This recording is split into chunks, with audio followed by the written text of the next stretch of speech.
Hi, Steve Shepperly here. Welcome to our third video in our short series on peace in your personal relationships. I want to talk with you about the personal practice of patience and how that can lead to peace in your relationships. A few months ago, I was getting ready to fish with my son Samuel. We were packing up our gear. We were really excited.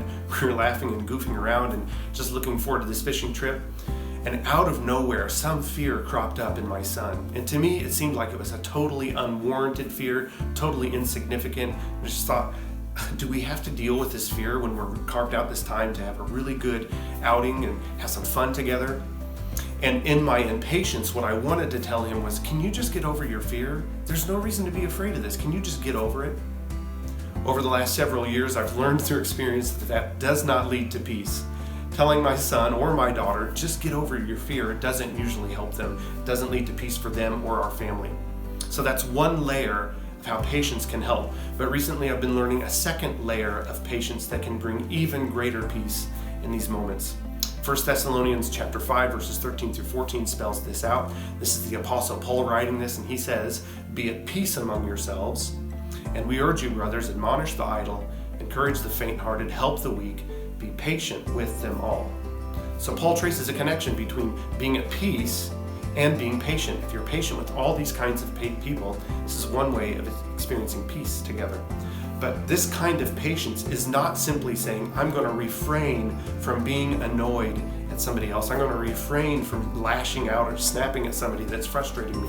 That's certainly involved in being patient with people.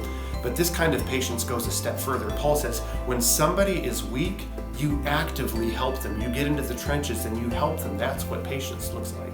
When somebody is faint-hearted or fearful, you actively get into the trenches and you encourage them. That's what deep patience looks like.